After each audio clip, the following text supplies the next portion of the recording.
Robert Greene, I have wanted to talk to you for months and months of time, so it is really great to meet you. Welcome to the show. It's great to have you on. Well, thanks for having me, Dan. My pleasure. I know we're going to talk primarily about one theme today, which is power. And I thought I might start just for the listeners in defining the best definition I have come across related to power and to get your thoughts on what this word really means to you. The best definition I have come across is power is having influence over your environment and the people around you. I don't know if that definition resonates for yourself, but when you think about power, when you talk about power, how do you think about that word, that concept in and of itself? Well, I like to begin it with the idea of powerlessness to sort of set off why power is so important to humans. And essentially the feeling that you have no control, as you say, over your environment. But let's boil it down to you have no control over the behavior of your children. You can't get, your spouse has some irritating habits. You have no control. You can't change that. You're in your career, and you're kind of stuck somewhere, and you've got an awful boss. There's nothing you can do. And just the future doesn't look good. That sense of powerlessness and lack of control will warp your spirit, will warp your soul, and it will lead to all kinds of neurotic behavior and health issues, quite frankly. And this has been documented. So the idea begins, you can't have complete control. It's impossible. Things are too random. Nobody could have predicted the pandemic, for instance. You have no control over that. Things happen. I suffered a stroke 4 years ago. I had no control over that, although perhaps I could have maybe been a little bit more preventive. But, as they say, shit happens. So, but the idea is you want a margin of control. You want a little bit more control than you normally have in your life right at this moment. And so the idea is, for me, in order to get this margin of control, you have to also have control over yourself. So it's not just power over people, because I'm not talking about the ability to manipulate people, although that is something I talk about in the 48 Laws of Power. You want to be able to influence them. You want to get them to be interested in your ideas. You want to change their behavior. You want to have the ability to direct your career path, but also yourself. You are the source of your own problems in life. It's a theme I hammer into my readers over and over again. The bad things that happen to you are not always, but are often stem from something you've done, or you are at least partly responsible for it. You don't have power or control over your own emotions. They kind of run rampant. You're not aware of them. You're not in control of your own patterns of behavior. You tend to repeat the same kind of strategies. We are compulsive creatures. So it begins with awareness of yourself and the ability to have some kind of mastery over the primitive part of our nature, over the emotions, and not suppressing emotions, you need them, but the ability to control some of your darker impulses, to be able to control what you say to people so you don't just spout things that are going to offend them, right? So if you have that sense of power over yourself, then all the other things that we're talking about will kind of emanate, will kind of flourish from that kind of core essence, I believe. Yeah. I was rereading your book prior to this conversation over the last few days, and you wouldn't think it necessarily in reading the document, but I know you have said this in many interviews prior to this one, that as a young man, you were a sensitive and, in your recollection of your life, rather naive person. Yeah. And I always like to get the genesis story to big projects on this podcast and on this YouTube channel. Who was Robert Greene before writing this book? You it seems like you had to learn a lot of these lessons the hard way. What was it like for you being talented but naive and innocent on your path to writing the 48 Laws of Power? Well, it caused a lot of pain, hidden pain that's not necessarily obvious.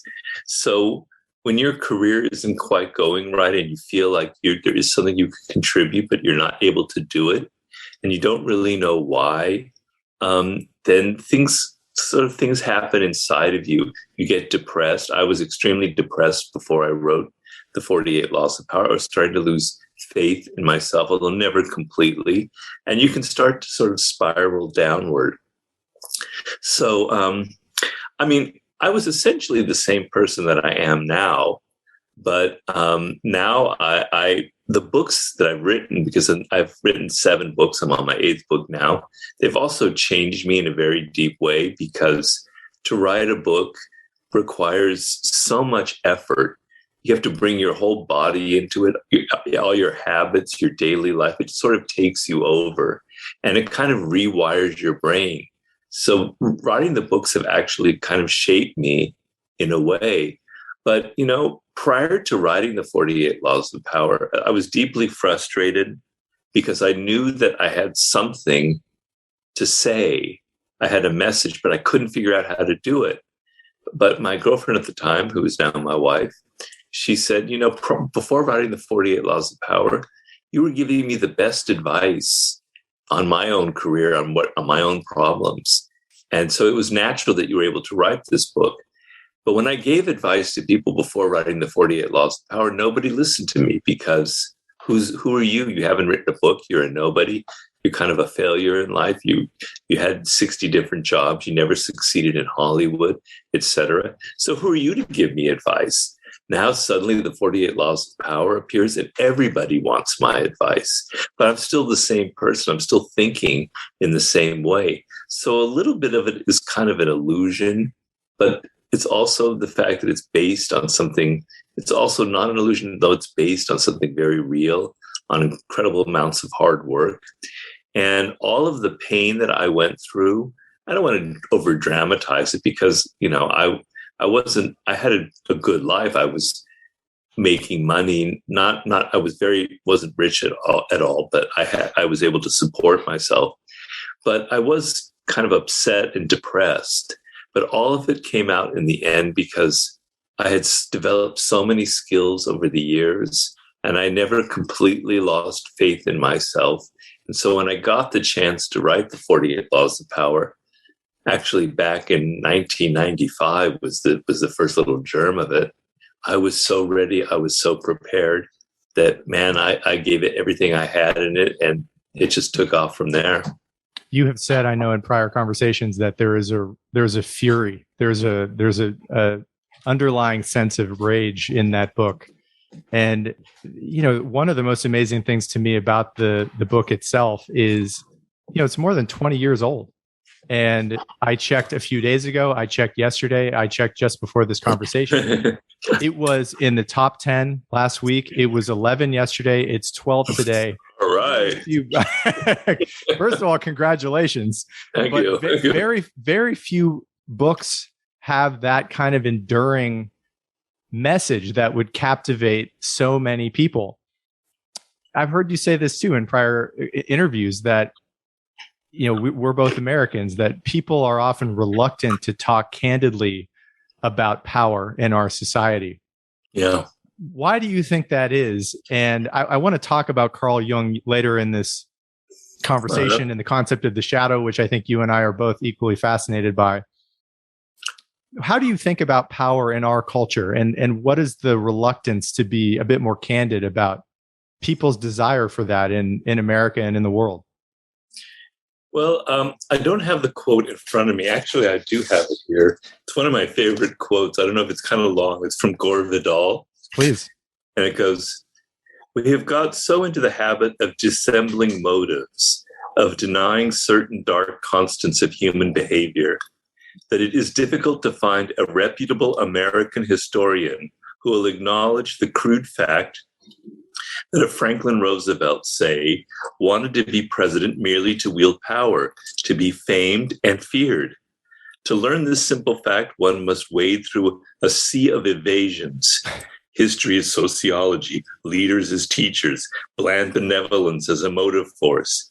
When finally, power is an end in itself, and the instinctive urge to prevail, the most single important human trait, the necessary force without which no city was built, no city destroyed." That kind of sums it up for me. I mean, and where Gore Vidal was coming from was, here's America. Certainly when he was running, and to this day still, it was the most powerful country in the world, right? And yet nobody wants to acknowledge that this power is anything but good, that it only stems from the most benevolent motives, that everything we do is not motivated for the desire for power. It's motivated by the desire to spread democracy, to spread our good example. Whereas history, American history, reveals all kinds of examples of actually we're reaching for power, right? And so we don't like to discuss it because we like to think of ourselves as these kind of angels, right? Whereas in Europe, not to say that Europe's superior, because I'm very happy that I'm an American, I'm very proud of it. But in Europe, you've dealt with so much darkness. You know that the French history is full of people craving power. You had Napoleon Bonaparte, you had Louis XIV. Italy, you had Machiavelli, you had Cesare Borgia. England, you had, Gladstone, you had Winston Churchill, you had the Empire. Russia, you had Peter the Great. They know that the motivating force behind their history has a lot to do with power. But we don't like to do that because we think of everybody, we think of George Washington, we have this kind of namby-pamby view of our own past, and the great writer Angela Carter said, we like to think that we're descended from angels as opposed to being descended from primates, right? And so Americans have a discomfort with the idea of power. So, for instance, someone like Steve Jobs or Elon Musk, very powerful tech people who are premier, or one was, now is, premier entrepreneurs in the country, they're not after power. They're after, creating a brilliant technological society. They're about helping humanity. Certainly there's that element, but who can deny that somebody like an Elon Musk is hungry for power? Just the fact of wanting to have that kind of power over immense billions of people with his purchasing of Twitter, et cetera. But to analyze it from that angle seems like dark and ugly to us, and we don't want to do it. And so that's why the 48 Laws of Power has still in the top 10 in this country, not necessarily from my own brilliance, but because I hit that dark edge and I exposed it and I revealed the fact that America is a country of con artists, of sharpers, people from the 19th century who were what were called then sharpers, what we call con artists now. It's something entrenched in our history. And I very much mind this element that power is a motivating force in Hollywood, in the music industry, in tech, in politics. And I think it resonated with people because we're so repressed in general. Yeah. And I think I would imagine would agree with this, that there are gradients of power that are more wicked and evil than others. But I do think it's important to invert the word and talk about powerlessness. This is something you've already talked about, that what is it like for an individual who feels that they have no power over their life? What is it, in this country, a workaholic nation? Why is it that people are so interested in coming here to get a great job, to work really hard? I would love to get your thoughts on this, but to me, at root is a desire for additional power, which is what economic resources really do provide to people. What do you make of that in general? You already spoke about powerlessness, but in terms of maybe just day-to-day examples of individuals that are clear for the pursuit of power in and of itself, is work and money the first thing that comes to your mind? How do you think about that in general? About, you mean the goal of power being work and money? In that it is to me, it's a clear attempt to make more money, is an attempt to have additional power over your circumstances.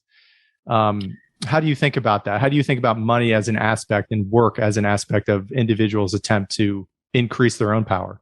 Well, I emphasize work much more than money in my books. I have nothing against money. I think money is very important, and I'm hardly one to speak. I mean, I live a rather comfortable life. But when I think back on myself, when I think about the people I know and who I consult with people who come to me with their problems and their pain, a lot of it stems from something deeper than just money, and money becomes kind of a surface way of looking at it. That it really is a sense of a lack of fulfillment in your life, Like you were meant to accomplish something. You had goals, you had dreams, you had aspirations when you were a child, when you were growing up in some other country, et cetera, and your options were very limited.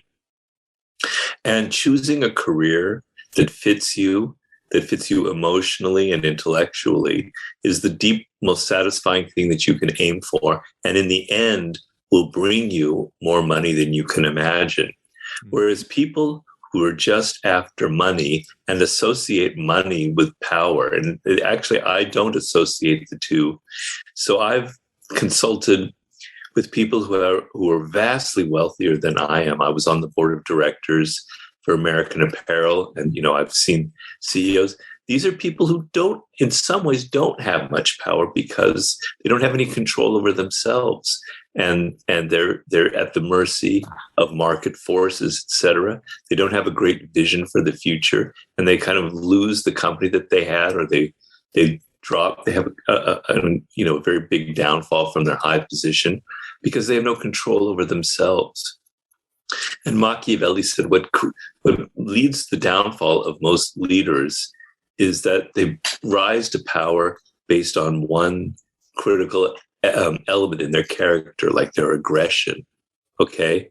But when circumstances change, they can't be flexible. They can't alter. That's a problem in your character deep inside, right? You have no control over yourself. Being able to adapt to circumstances is an incredibly powerful trait. If you have these powerful traits inside, such as resilience, such as the ability to take criticism, such as the ability to handle stress, such as the ability to work with a group and create great things, such as patience, you will get power. You will get money.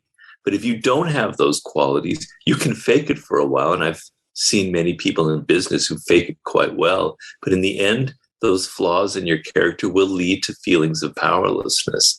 I don't know if I'm quite answering your question here. I think you are. And I think one aspect of this I would love to get your thoughts on is, your own life. We already talked about this in this conversation, that a lot of the impetus, it sounds like, for you to write the book was your own experience of not feeling like you had a significant amount of power in your life. And as you just said in this conversation as well, your life is pretty comfortable. Your books have been extraordinarily successful. What's the difference in your estimation of your own life? The difference between Robert at 25, 30, 35 before reaching some professional success and the time in your life in which we're having this conversation? Is that still salient to you? Do you still have a relatively solid recollection of what the difference is between your own life of having some power now and having very little when you were younger? God, I have to, obviously, because I had some very intense experiences, a lot of them very negative. And when you have negative experiences or things that are very powerfully emotionally, they're embedded in your brain, in your memory, and they're very strong, and I'll never forget them. But so, for instance, in Hollywood, I'm a kind of an entrepreneur at heart. I like working for myself. I like control. I like control over what I write, et cetera. I don't like people telling me what to write or butting in. But in Hollywood, you write something and 12 other people immediately pounce on it. The producer changes it. The agent says, this isn't working. The actors don't like it. You have no control. You have no power. And even worse than that, I worked for some directors, and I would write whole portions of their screenplay and dialogue. They never gave me credit. My name never appeared on that. They totally used me. They used my dialogue, etc., and other people would compliment them for it, but nobody knew that I had written it. And so these are things that went into the 48 Laws of Power, like get others to do the work, but always take the credit, the flip side of that. And when that happened to me, when I was 28, 30 years old, I became very upset, very angry, right? It's unjust. It's not fair. People don't realize that I'm doing all of this work. I should be getting some credit for it. It bent me. It warped my spirit. It made me bitter. And when I thought back on that and I wrote the 48 Laws of Power, I said, that's not the right way to respond, Robert. The right way to respond is to just understand that that's part of the game. That's, Marcus Aurelius has this great quote about when you enter a boxing ring and people start punching you in the face, you don't whine and complain, say, why are you doing that? That's not fair, blah, blah, blah. That's part of the boxing ring. Well, part of being in Hollywood, part of being in the power game is people exploiting your labor. And it's how you respond. It's not by whining, complaining, getting bitter inside. It's by realizing that this is how it's played. How can I exploit the situation for my own good? How can I use this in the future and make it a positive experience? And that's why I wrote that chapter. So a lot of my own responses prior to writing the 48 Laws of Power were negative. They weren't productive. They were too emotional. And so when I wrote the book and I thought back on my own mistakes. I had outshone the master several times and I've been fired. And so there's a big gulf between me prior to me and me now, because I know these things and I have much more awareness of myself, of my flaws and my weaknesses. So the difference is very noticeable for me. And also in the sense of, I may have a lot of problems. Everybody has problems in life. I have health issues, etc.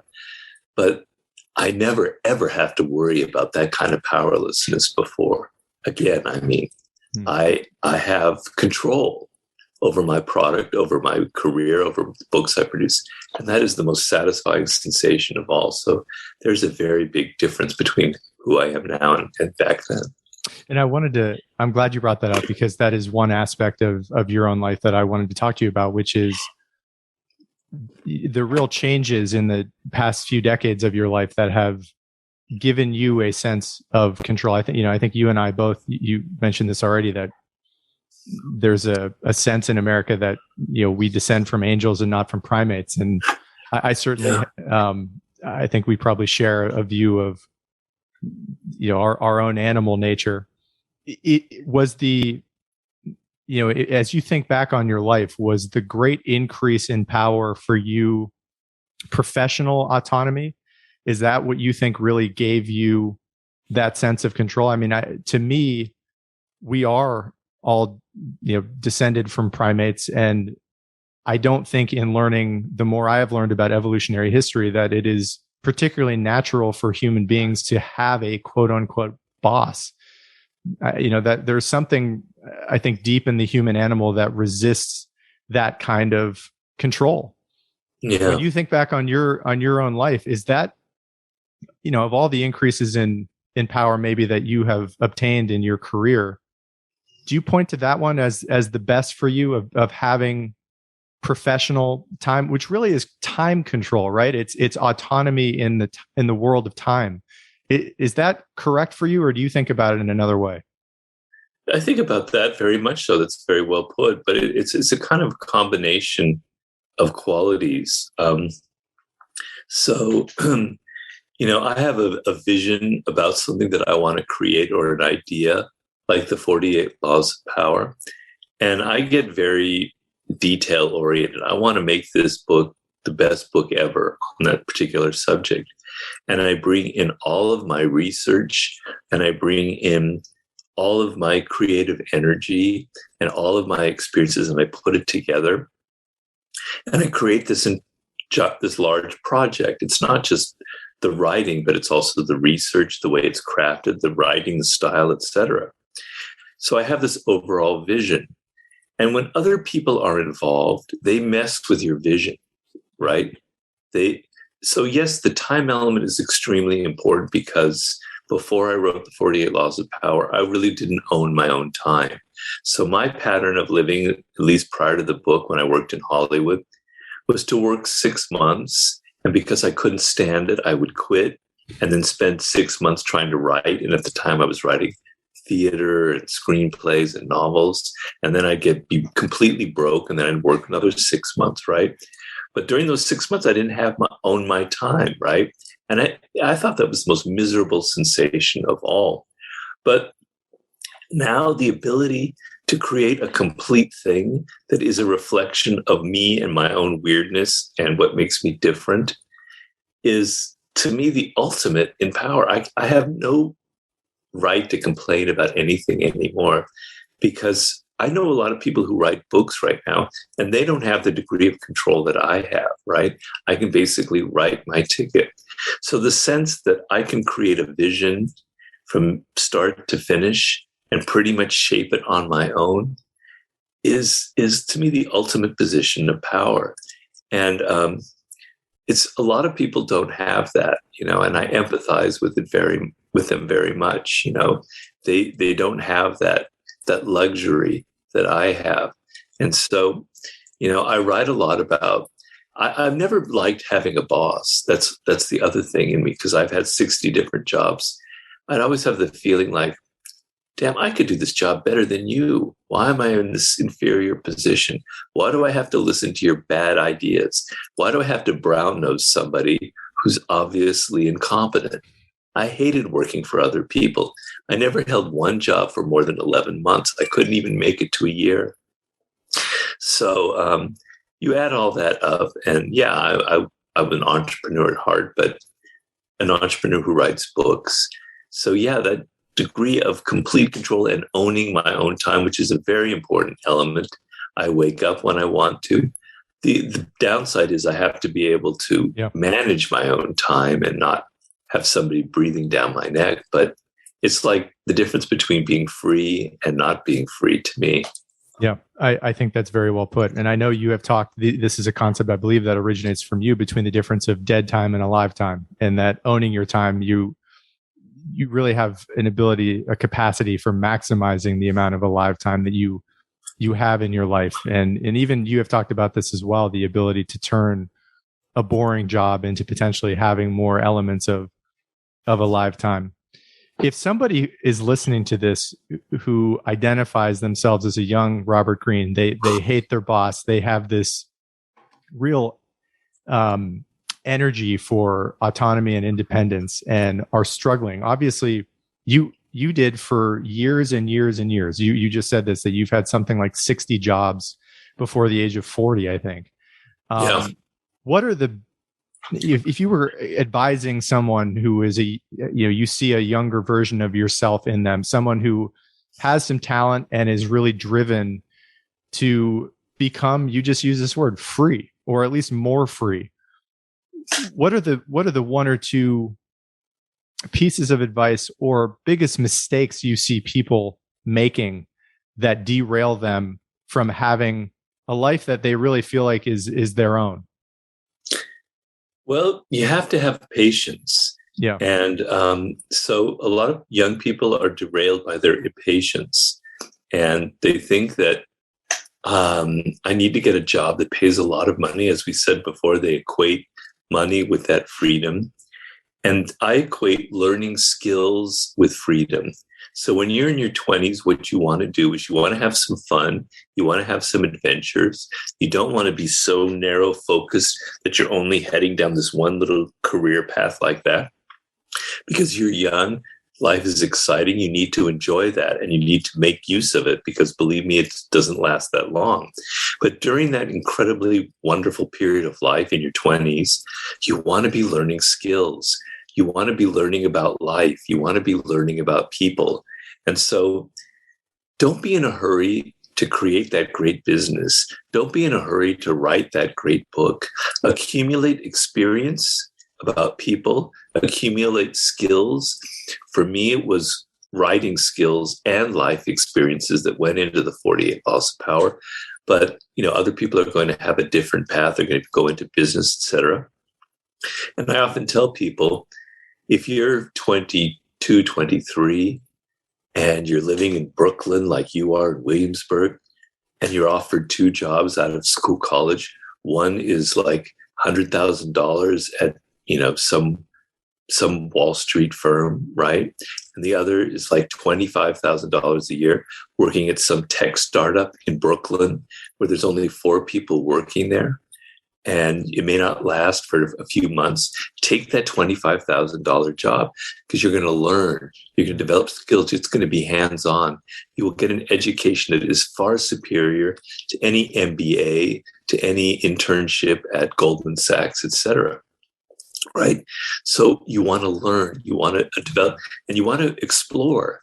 So maybe you think that you really want to head down this path towards being a writer or being a lawyer or whatever, and you try things out and you realize, no, that isn't really a good fit. But there was an element that I liked and an element that I hated. What was the element I liked? Well, maybe that reveals to me a side path I can start taking. And so your path to power is never like that. It's right. You find this doesn't work, you go over here. You find that, you constantly, then slowly it gets a little bit straighter. Sorry for my weird body language here, but so, you know, in order to do that, you have to be patient. You have to have faith in yourself, and you have to tell yourself that your most creative years, honestly, and I've studied this, and I wrote a book called Mastery about it, is when you hit 30. That's when you're at your top. For me, it was a little bit later, but let's say in your early 30s, because you've learned all these things, you had all this excitement, you've experienced, etc. But your mind is still open and fresh. It doesn't close down like it does when you get in your 40s and 50s and everything becomes stale. You still have an open mind. Now you've had all these experiences. You're going to create some amazing business, right? And so that's the path I would tell people is it's got to be your own path. You can't follow Robert Greene's path because it's going to be different. But you can follow the model, which is explore, have adventures, and accumulate skills. If you accumulate 3 or 4 skills in your 20s, for me, it was writing, it was discipline, it was research, it was languages, etc. By the time you hit 30, 35, you can be able to take all those skills and combine them into something that's very powerful and very unique. So that's sort of the advice that I would give. Yeah. And I mean, to me, that sounds like iterating, tinkering while obtaining skills and having a long time horizon. You know, you just mentioned the word discipline, and I think you were referencing this earlier in the conversation that you are your own boss, and with that comes the ability to slack off. And this is something that I would love to get your thoughts on as well, because it is one thing to obtain the freedom that you have gotten through a lot of hard work and many, many years and a lot of patience. But what is the importance of self-mastery in your judgment in continuing to have really self-power, the ability, you're an ambitious guy. You're somebody who is interested in putting your ideas out into the world and writing great books and putting everything you have into your own writing. How have you been able to maintain the discipline necessary to continue to crank out the work that you have? And what are the daily habits like for you, have been like for you over your career once you got the autonomy you so desperately wanted? Well, first of all, I have to admit that I am human and I'm frail and I waste time and I procrastinate big time. Yeah. I like sports a lot. So I get on these websites for basketball and I waste hours, maybe, more time than I really should, and other things. So I'm pretty good at wasting time. So I'm not perfect. I'm not the most ultimate disciplined person in the world, although I'm pretty high up on that scale. Yeah. But when you write, I wrote the 48 Laws of Power, and I had some success. Right. Initially, I'm like 40 years old when it comes out, more or less, and but I know because of my own life that success is evanescent. It could disappear tomorrow. That a book that sells pretty well, there's a lot of writers out there whose second book just bombs. They never recover. And it's kind of a downward spiral. And then if your second book bombs, you're not going to get a big advance for your third book, etc. So failure is nipping at my heels constantly, right? Like a devil. So I know that tomorrow it could all disappear because I experienced 18 years of wandering through the desert, right? So if I had had success with the 48 Laws of Power when I was 24, 25, which frankly would have never happened because I didn't have enough life experience, I would have been a mess. Yeah. I would have like, wow, I'm so great. I'm going to just go buy some stuff. I'll write my next book. I'll figure it out, whatever I want. I've got the golden touch. But I had been seasoned, and I knew that failure is a reality for everybody, and particularly for a writer.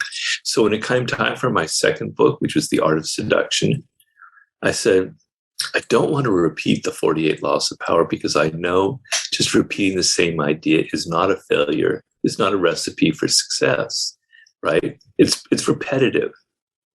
And my process has always been, if you're excited about something, if it truly hits you there and you want to do it, you're going to make something a lot better than if you're just doing it for money or just doing it out of laziness, etc. So I wrote the 48 Laws of Power, and I'm going, okay, I want to do a book on seduction. I don't want to repeat the same thing. Man, I've got to make this book even better. I've got to put more effort into it. I can't rest on my laurels. I have to do more research. I have to write it in different style. That book came out. It didn't have huge success because it came out right during 9/11. It slowly grew until it's now sold over 1 million copies, and it's been very successful. But after I finished that book, man, I'm back to square one. All right, I'm going to write a book on war and strategy, a very difficult book. Each time I'm always back to square one. And here and now I'm on my 8th book, and I'm still doing the same. It's a little bit neurotic, I have to admit. Yeah. It's almost like this fear of failure is a slight negative element to it, but I use it to push me. And I'm going, this book that I'm writing now, it has to be my best book ever. I want to change how you look at the world. And so I've got to just work really, really hard at it. So the sense of it could all disappear, it still hasn't left me. I'm still feeling that devil on my heels nipping me. And so that kind of discipline makes me work, even though I do procrastinate. Keeps you going. Yeah. There are 2 quotes that I want to read. This is an Abraham Lincoln quote, which I actually said this at my brother's wedding as his best man, and is one of my all-time favorite quotes about power in general. The quote is this: nearly all men can stand adversity, but if you want to test a man's character, give him power. Right.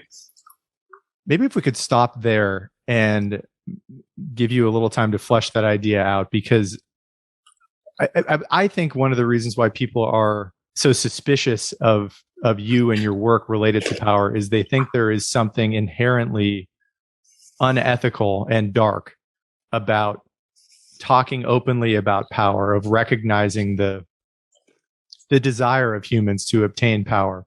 But given that Lincoln quote, I'd love to just give you an opportunity to speak to that. It sounded like maybe you have heard that quote before as well. Sure. How does a good man or a good woman, or someone who aspires to be a better man or a better woman, in the spirit of that quote, and I'll read it one more time: nearly all men can stand adversity, but if you want to test a man's character, give him power. How does a decent, well-meaning person who wants to have an ethical, sane North Star compass for how they're living their life, while at the same time being clear-eyed about the importance of power in the world and in their own life, in their own objectives, how should such a person think about and enact out the spirit of that statement in general in their own life? Well, it's a very complicated question, and 4 things are spooling around in my head right now. One thing I like to ground it in is the fact that we're social animals to the core. So, and that's why we're powerful. So even though I'm an entrepreneur at heart, I have to acknowledge that I had public educations, I had parents, I had teachers, I had mentors who actually helped guide my life. So you have to develop, as you get power, a degree of humility, not too much humility, because that can get disgusting. Yeah. But a degree of humility that it's not just about you, that a lot of people have contributed to you getting to the position that you have, right? And that ultimately power is a numbers game, because we are a social animal. So if you go through life pissing people off, infuriating them, offending them. Even if you rise to a position of moderate power or a high position, you're going to lose it because people will turn against you because you haven't played the social game right.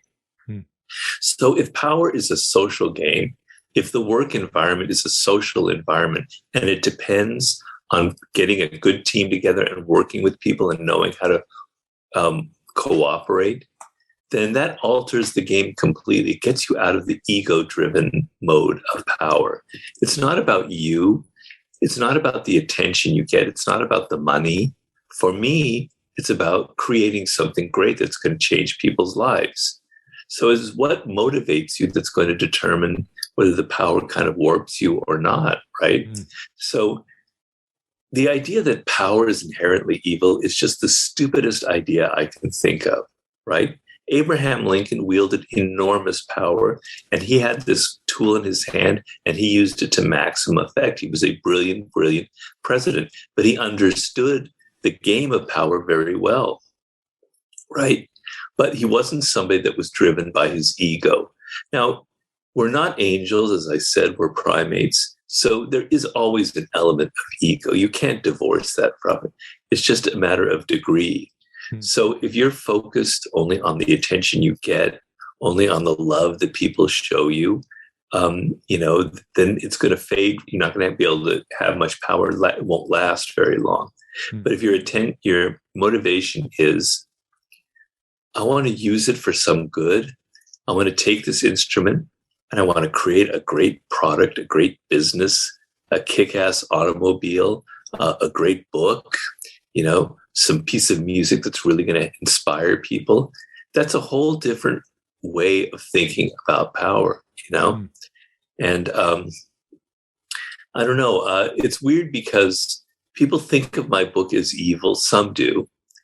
And inevitably, I find a lot of them are very uncomfortable with their own ideas about power, right? They can't come to terms with it. And among my readership, probably my main core readers in some ways is the African-American community. Yeah. And yesterday I was meeting with a rapper, Jeezy. I don't know if you've heard of Jeezy. Sure. He used to be called Young Jeezy. And he's telling me, how popular the book is in the hip hop and in the African-American community. These are people without power traditionally. When 50 rose up in the music industry, he had no power. African-American artists were the most exploited artists ever in the history of arts, right? And so they like the book because they're coming from powerlessness, and it's opening them ideas that used to be only in the hands of elites, right? It gave them a sense of control, a way of navigating these very difficult environments and not being so naive. So to me, that's a demonstration that the book isn't really a handbook for the evil, maniacal CEOs out there, that it's more people who don't have power, who feel kind of oppressed or feel they want some control. That's who kind of glom onto this book. Yeah. So to me, that's a very telling sign. I think it's something that is somewhat related to the First Amendment, right? That the freedom of speech really is designed for the minority voice who is powerlessness, but still has the ability to speak openly about some truth that they think they may have stumbled upon. Right. While I was hearing your description right there about, power in general, is it your general view that, power in its baseline nature is neutral, like any technology that can be used for good or for ill? That it is not inherently one way or another? Or do you have a sort of default bias that power, given our animal natures, is more likely to be dark than not? Well, it probably is a bit of the latter. Yeah. But I look at like technology, and I look at the internet, for instance. So if you go back 20 years in the dark ages of the internet, when it was in its infancy, it was a very exciting time. Yeah. We were using the internet. For me, it's for example, to communicate, to make friends with people who had my interests. I remember there were algorithms on Amazon back in those days where if you liked a certain composer or musician, you could see communities of other people who liked it. You go, wow, this is great. I'm a John Coltrane freak. I can find out all the I can communicate with them. I can find places to go, et cetera, et cetera. It was exciting. It was wild. It was we didn't know what to expect. And it was an instrument that could have been brilliant for as a social animal. And look what happens. Year by year by year by year, the curtain starts to come down and human nature starts taking over. And this brilliant invention that is neutral, that could be great, it gets warped and changed into actually an instrument of control. So we go from freedom to find, Amazon got rid of that algorithm after a couple of years because it wasn't selling enough books, right? It was disrupting. It was made people think about making friends and not like buying things, right? And you could say that the same thing. I could notice the same thing on Facebook, on MySpace. God, go back thousands of years. And slowly the curtain starts to descend and things get darker and darker and darker and darker. And people know how to manipulate and they know how to use algorithms to mess with our minds and to program and engineer our thinking and create colors and sounds that hit the addiction button in us and buy more things, et cetera, et cetera. Human nature takes over and it warps it. And now, it becomes an element where criminal elements can thrive, And the same thing would happen with cryptocurrency. The same thing happened with the telephone, with the telegraph, with the television, with the automobile. They start off, wow, what freedom. This is amazing. Look what we can do. And slowly the dark stuff starts coming in and in and in because that's human nature. And I wish it weren't.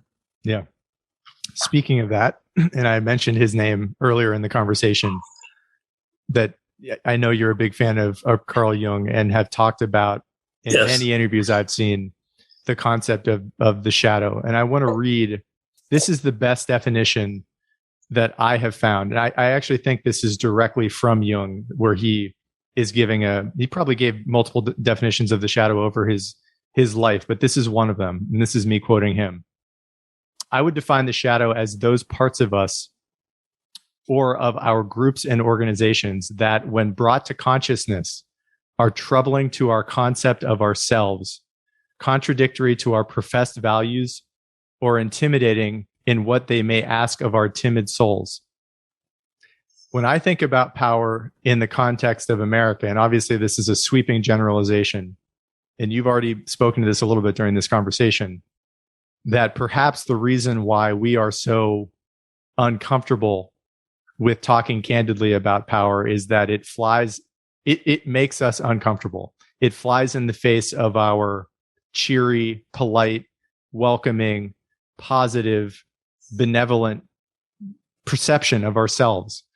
In hearing that definition of the shadow from Jung, just as a cultural analysis for yourself, when you think about, you said this too, that your book, it struck a nerve.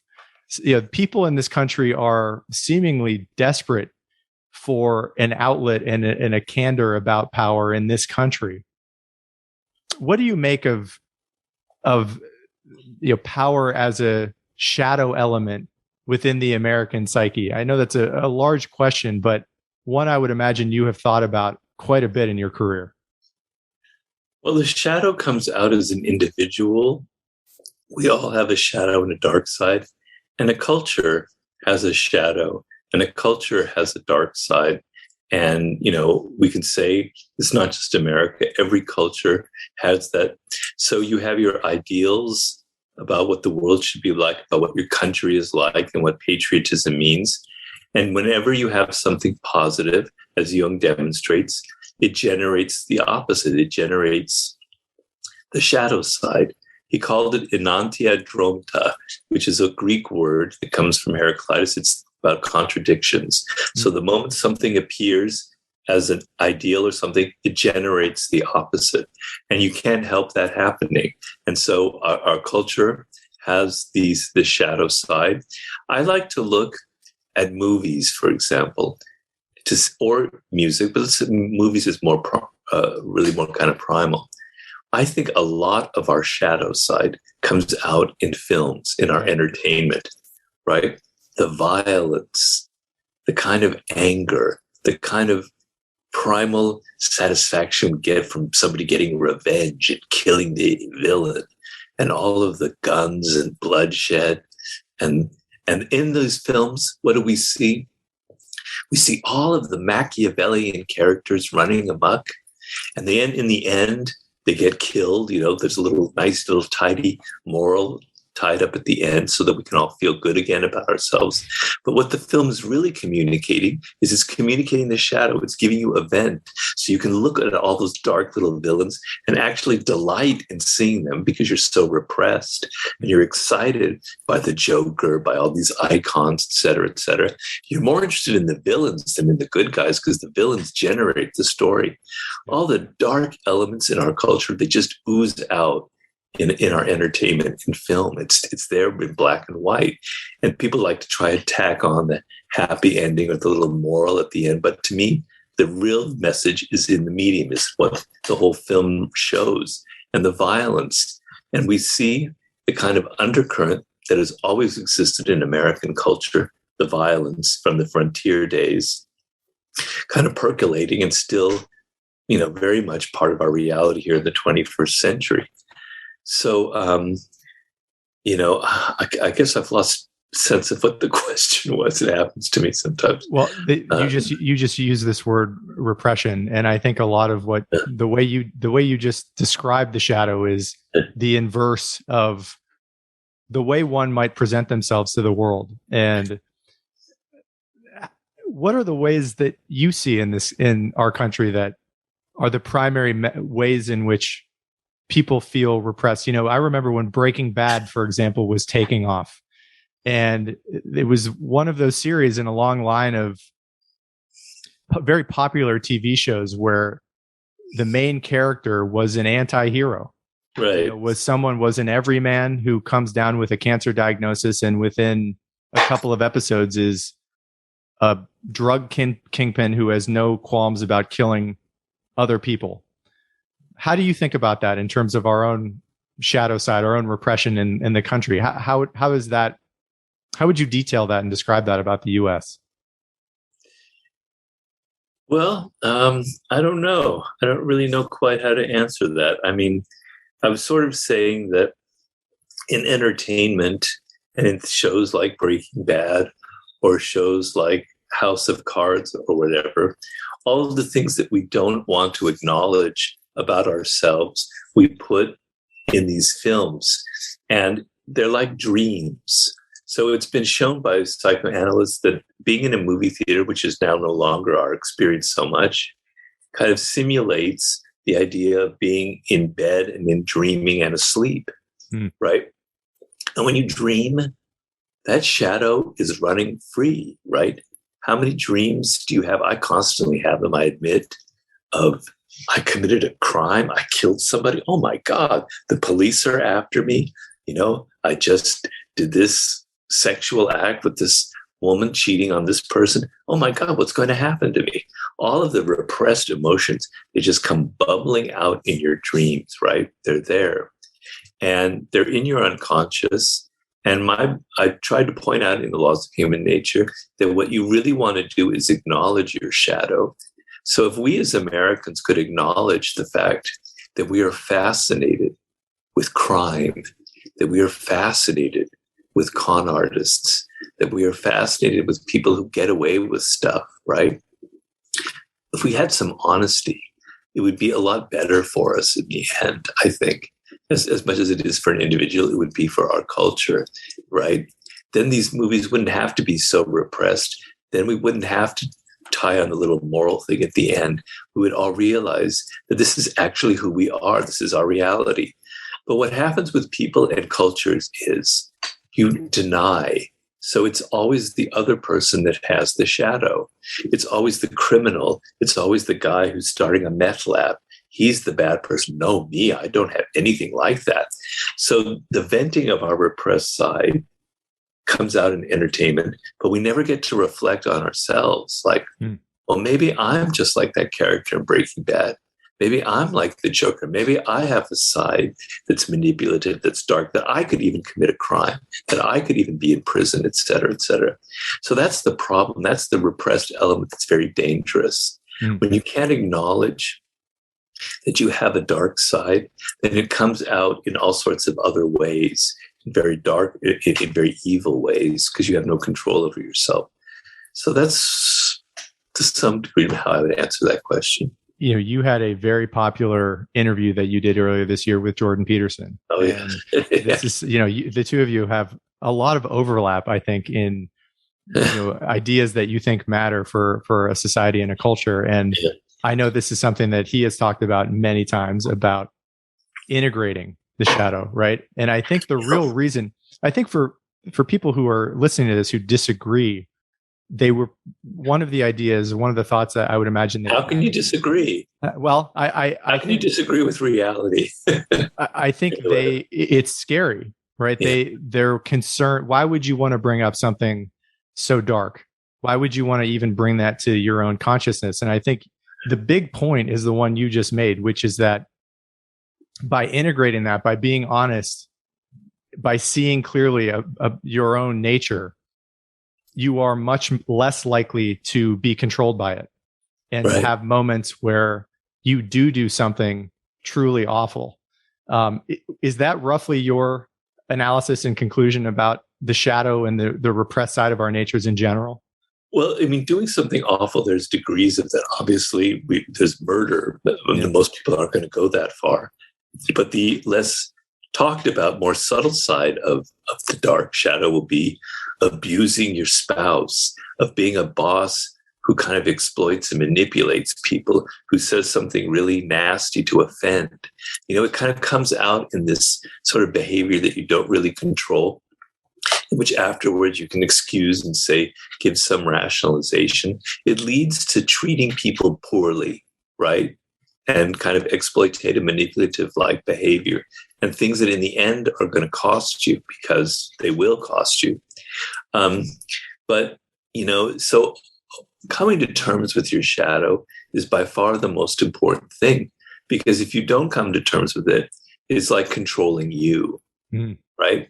And so, you know, the way to make it productive, to integrate it, is a two-step process. First, to acknowledge that you have a shadow. And it's not easy. It's painful, because you like to think of yourself as a good, moral, fair, smart individual. But you have to look in the mirror and you have to go, no, Robert, and I'm talking really about me, you are capable of hurting people. You are capable of being insensitive. You are capable of exploiting someone's labor. In fact, Robert, you have done it on several occasions, and you have been narcissistic. And here are the times that you've done it. And damn it. And this is what I was going through as I wrote that book, right? Damn it, that is me.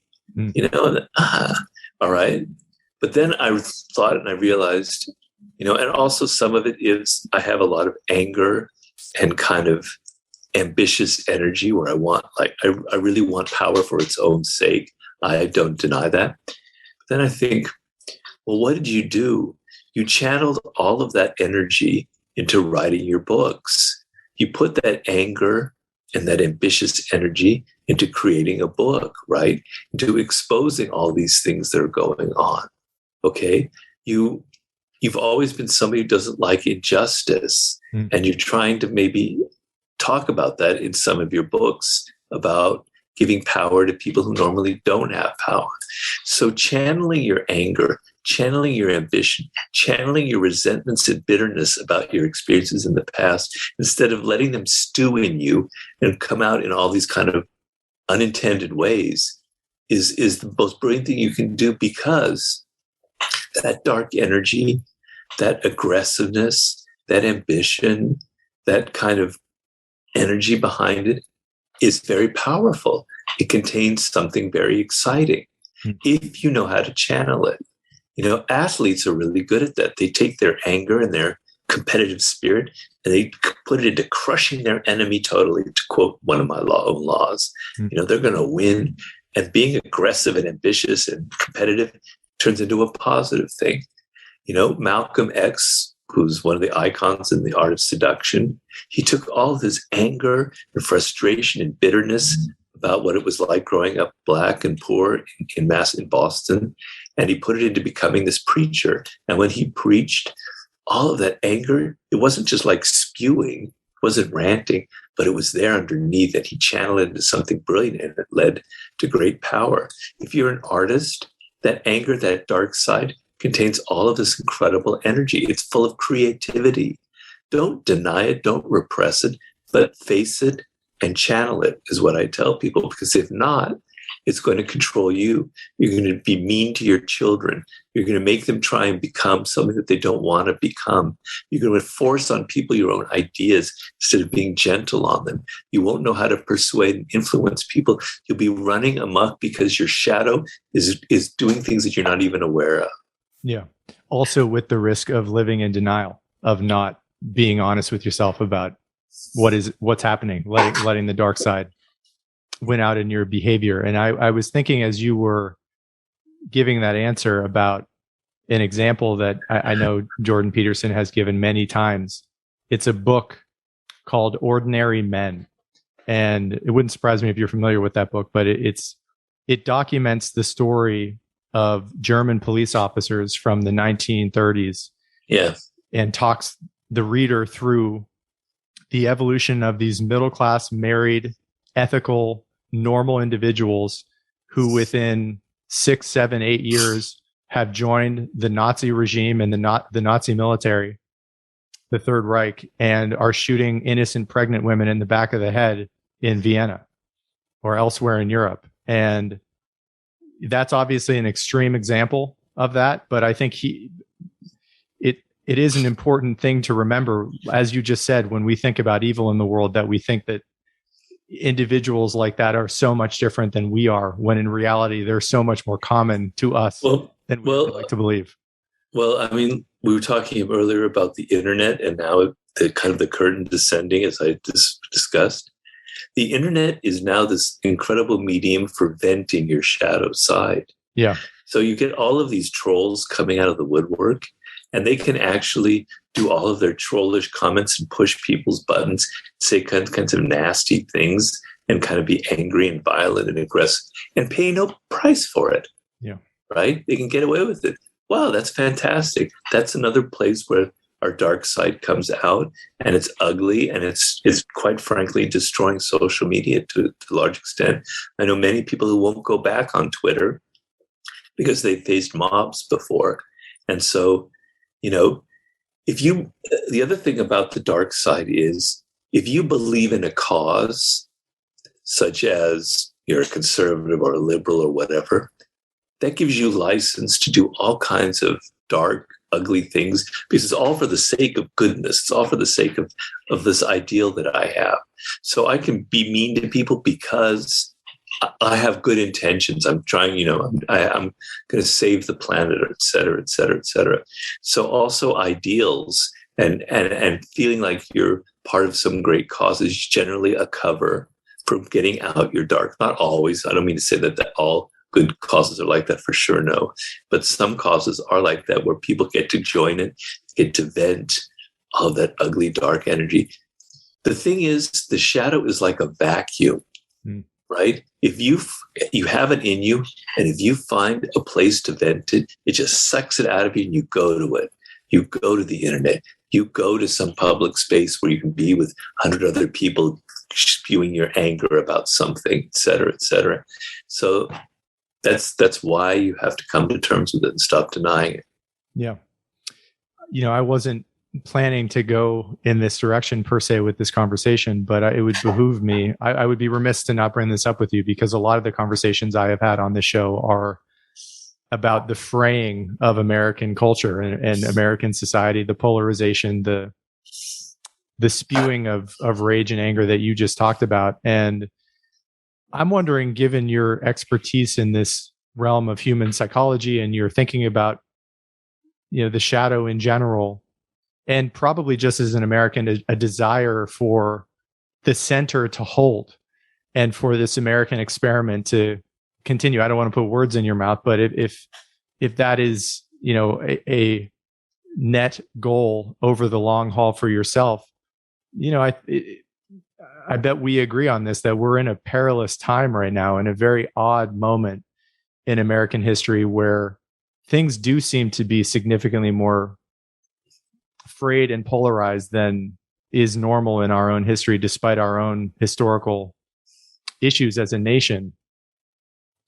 How do you think about that in terms of how well-meaning people, regardless of whether they're on the right or the left, might be able to begin to hold the center and to leave space for disagreement, but with a long-term goal of attempting to keep this project going, given the risks we have, and given our own human nature, our own darkness, which you have written so eloquently about?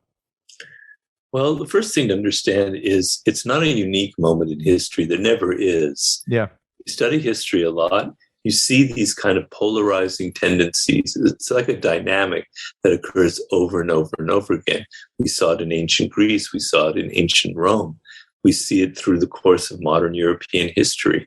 We see it in our own country with the slavery and the Civil War, etc. There have been other very polarizing moments. The 1960s, maybe is not nearly as extreme as now, but it was quite polarized back then. So these things come and go in waves. But democracy is an experiment. It's one of the great social experiments in history, right? And if you study like ancient Greece and you study the history of democracies, you get to appreciate the brilliance of them and the fragility of them. And they depend on the ability for conflict and disagreement, but with this particular tone of, we're all in this together, right? There is compromise. There's room for compromise. It's not like you're on the other side, you're evil. It's like there's a way to take someone's differences and kind of see, well, we have to create, this is part of our society. This is part of the experiment that we have created. And there's one of my favorite books is by a writer named Richard Sennett, and it's called The Fall of Public Man. I believe it was written in the 80s. He kind of illustrates the origin of urban life in cities throughout history. That's not the whole part. It's a theme in the book, a thread. And he shows that, high points in culture like 18th century Paris and coffee houses in London, there was this ideal of people being able to be in the same environment and have all kinds of differences and different points of view and kind of melding them together in these sort of exciting encounters. And if people had a different opinion than yours, you didn't take it personally. It was just part of the scene. It was just part of living in a great, thriving city, right? Mm-hmm. And so, these are our ideals. And yeah, it's fraying and it's very depressing. And it's almost like when it starts locking into it, like the gears lock into polarization, it can't stop. You can't stop it. There's nothing you can do because everything you do to try and stop it just feeds the polarization even more, right? It has to come, maybe it has to hit rock bottom as it does with individuals.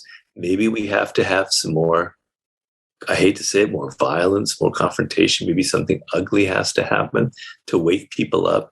Because in the past, you have the Civil War, the war ends, you try and reconcile it. It never really got reconciled in the South, et cetera. But then, these things pass and you kind of learn and then you maybe go back, or the democracy is destroyed forever. But I don't have any brilliant advice about how to stop the dynamic because it's almost running out of control. And the things we've created, like the internet and social media, are making it worse and worse and worse and worse.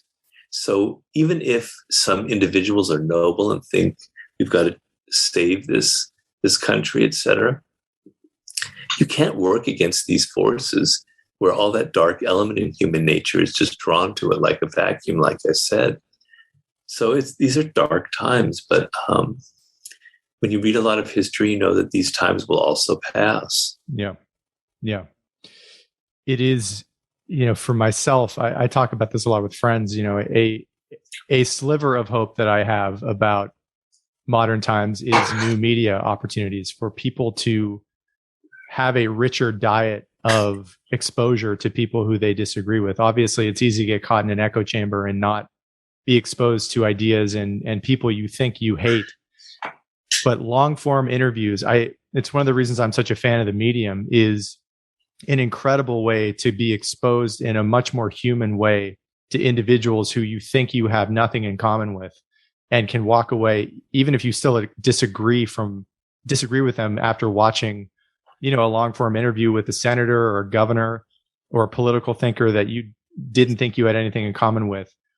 I just know in my own life, it has really affected and been formative for me in moderating me. Yeah, I agree. So you're doing that? You're interviewing people who disagree with you, who come from the opposite political side?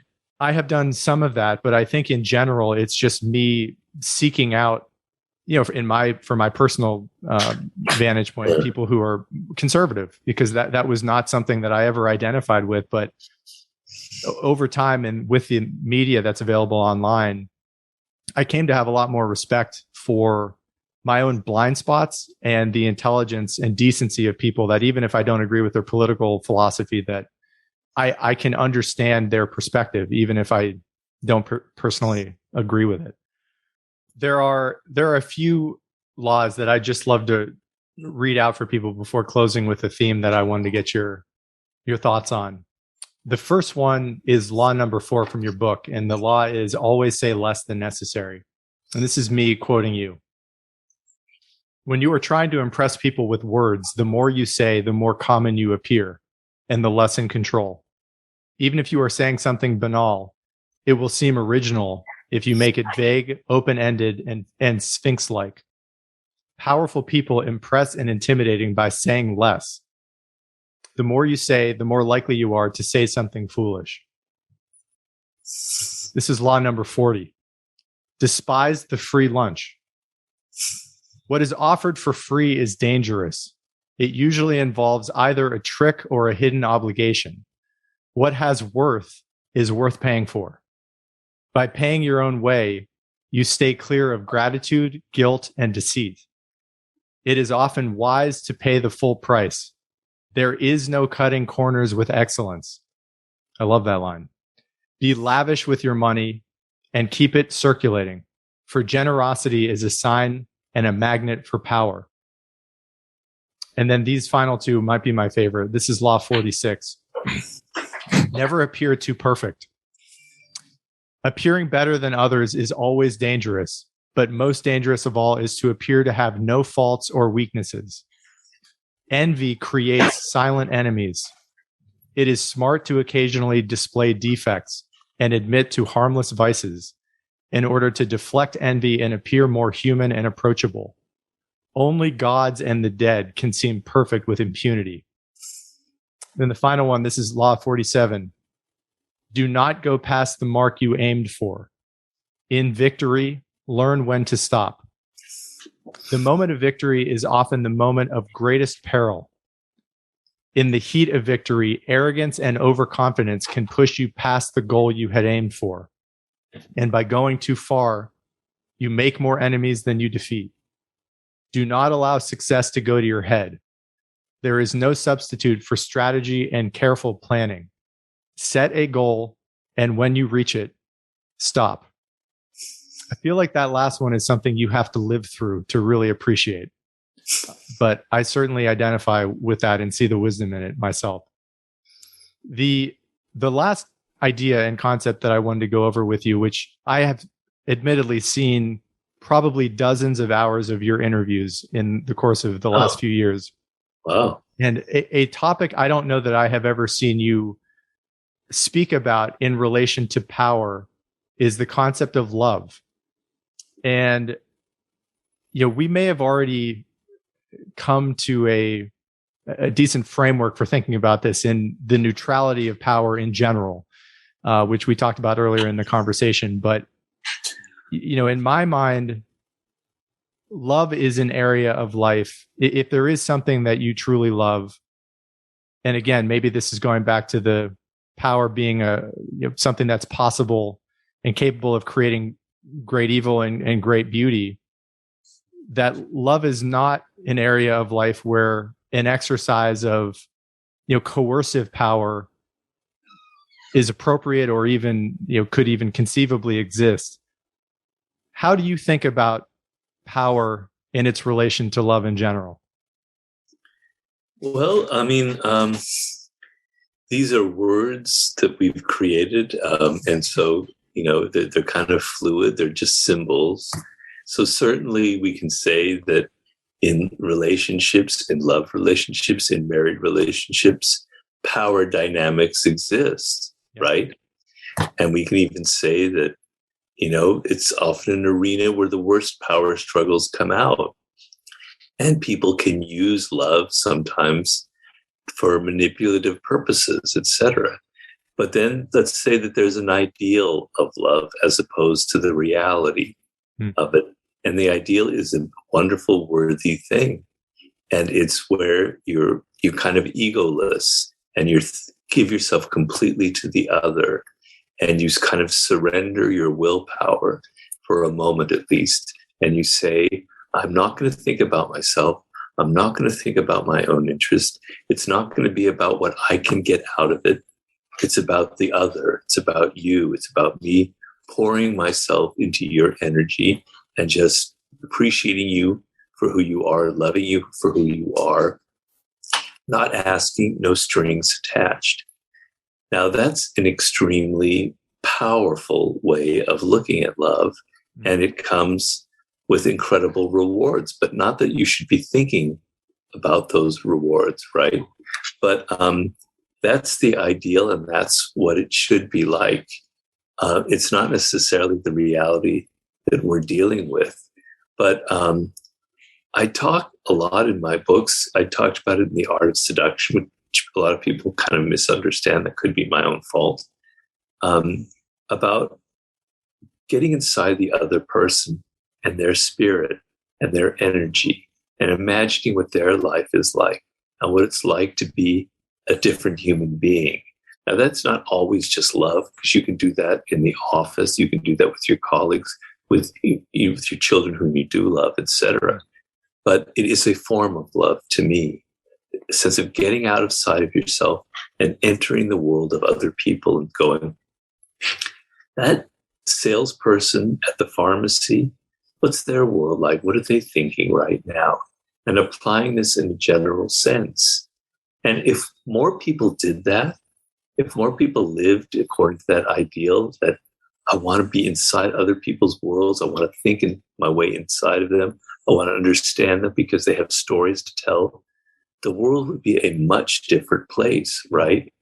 And that's the kind of energy you want. I talk about that as empathy. So there is self-love, narcissism, which we all have. We're self-obsessed. But when you take that self-love and you turn it outward, it becomes empathy, and it becomes a different form of love. And so in a human social animal sense, the ability to do that, to get outside of your own narrow circle of interests and about who you are and what you want, and delving into the worlds of other people, is to me the social animal ideal that I wish we could live up to. And I certainly don't live up to that all the time. I try to. And it's what it makes me write books, in the sense that I'm continually thinking about the reader, about their lives, about what I can say and do to help other people. It's the better side of my own nature. But that's how I look at that symbol, that word love. Yeah. And if I could sneak in one summary, sure, final summary question about that, if I'm hearing you correctly, it seems to me that what you're saying is that egoless ideal that we all have in relationship to love is an ideal, but it is one worth striving for. And that, I think when I hear you give that answer, your view would be, while we continuously fall short of that as primate, human, flawed animals, it's a worthy objective in general. Most definitely. I mean, I practice a form of Zen meditation, which I've been doing for 12 years now. And the idea of enlightenment, which is the goal of this meditation process, is a complete sense of the ego dropping out and understanding that there's no difference between inside and outside, that the world lives within you, and that it's described as the ultimate form of compassion. And that's kind of the ideal. And that's what I'm personally striving after. I have not reached it in my own meditative practice. And so in that sense, love is a kind of a form of enlightenment. It's sort of the ultimate form of enlightenment. Yeah.